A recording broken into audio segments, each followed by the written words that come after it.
I'm Malath Abbas, or Mal for short, and I am from Biome Collective, a games development and digital arts collective founded in Dundee a few years ago.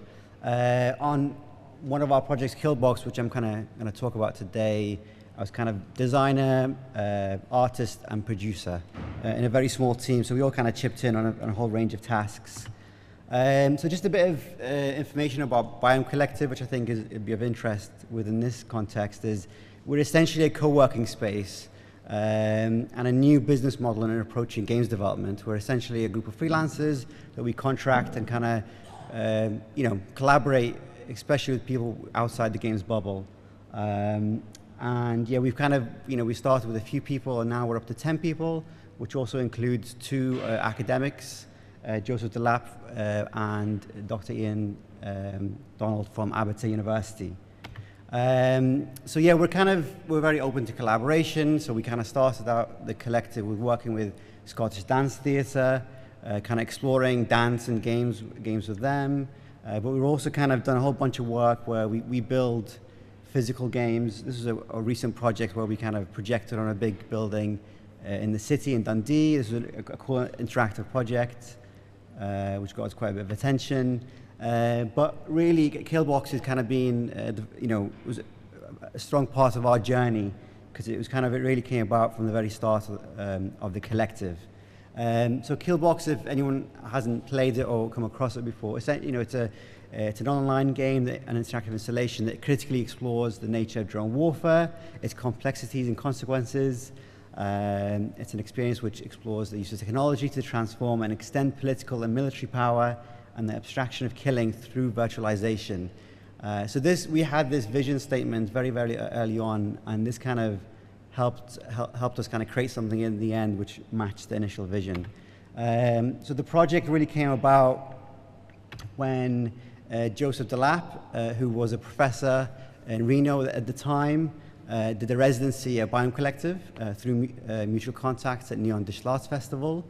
And at this stage, Joseph had already done like 2 years of research into drone warfare, and most of his work is kind of contemporary art-based stuff like this piece, which is, you have your own drone watching you everywhere. So yeah, it was great for us to have Joe be part of the process and really kick it off. And so yeah, we kind of built a team around that project. So myself, Joe, Tom DeMeo, and Albert Elwin, who's here today as well, actually. And yeah, we kind of started prototyping and started kind of exploring funding for the project. So we kind of settled on the name Killbox, which is something I actually regret. It's kind of it's very loaded terminology, which has kind of worked in our favor, but also worked both ways, unfortunately.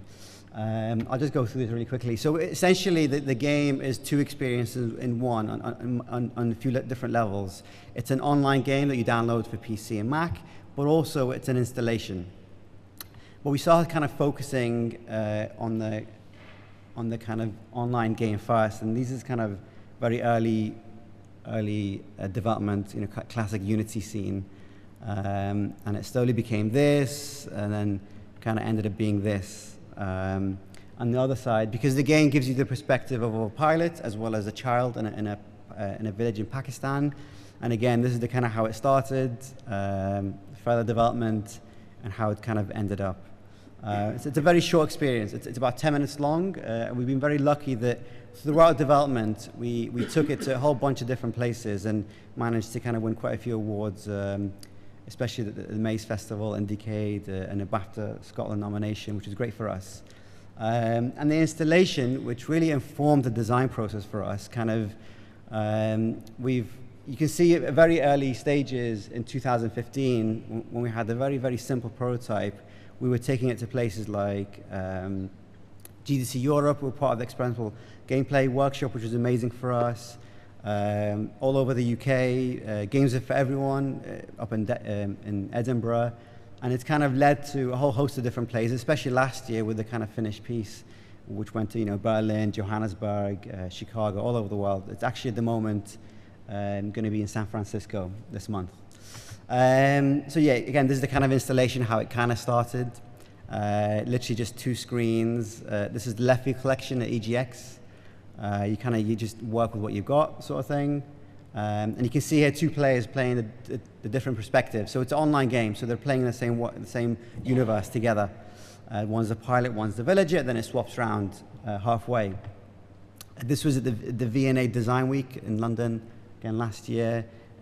Really fascinating that we took it to different crowds, and different crowds responded completely differently. This was games are for everyone. This was quite a unique opportunity. Here we learned that everyone wants to play games. Some people want to watch people play games. And in this particular space, we realized that after a while, because we had a room to ourselves, there were like 40 people just standing there talking about drone warfare for like 3 hours over drinks and stuff. So that was really fascinating. This was a Maze Festival with Rami and Tornston playing. This was cool for us because these guys, we kind of gave them a brief and they responded by building us a kind of custom installation, which was great for us. We learned a lot during this festival. Definitely recommend to anyone to get out to a Maze Festival. It's awesome. So yeah, this kind of helped us, inspired us to kind of design our own installation desk for the experience, which was a version of was built for the Design Festival in Dundee. This was Val McDermott playing it on the BBC, which was quite cool. She came to visit our office. And this was the kind of finished piece at Neon Digital Arts Festival. So this was a monolith with a whole host of different aspects. So essentially the desk you saw earlier exists in that space, so you have to go inside. The cool thing about this was there was a performance element to this as well. So in the game you get asked how many people you've killed in the experience. And we had a performer who would then ask you this morbidly, and then would kind of put dabs on the wall. So you can see after 2 days we had a lot of kind of deaths represented. And this was fascinating for us because you got a lot of people really question their involvement in this digital experience and get actually quite emotional at times. We had people cry, of all places, at E3, which is a very games-heavy thing, right? That's why people cried, because it really threw them off. They were not expecting it. But then when we took it to Ukraine, which is actually in a war zone, people were they knew about the game beforehand and were desperate to play it. It was really interesting, the different crowds. The design festival people didn't even touch it because it was like a design thing. They didn't want to interact with it. So it was very fascinating to go through that process. And I'll just quickly kind of cover some of the core learning. I guess for us, working as a collective with this project was very interesting because the schedule was all over the place and we kind of worked to festivals. So we'd kind of scale up every time. That worked really well for us. We got the balance right between the online version and the installation version. We actually managed to create an accessible and meaningful experience based on quite a deep subject matter. The festival-based feedback loop was really, really useful. To have that direct engagement with your audience was really fascinating. And arts funding made this possible.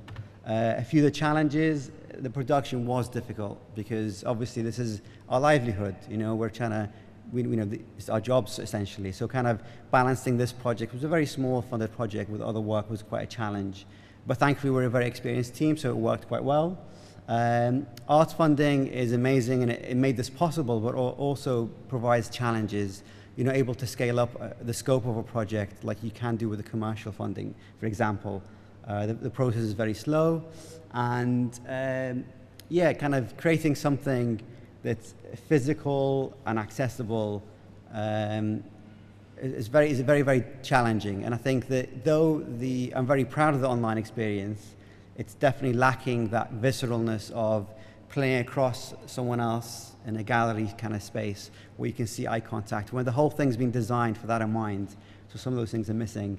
And lastly, documentation and research opportunities were really missed in this because we could easily have had the researcher besides the sort of PhD student kind of documenting the process. There was so much amazing research generated, but it wasn't documented because the funding was not there in place. So yeah, that's pretty much it. Thank you.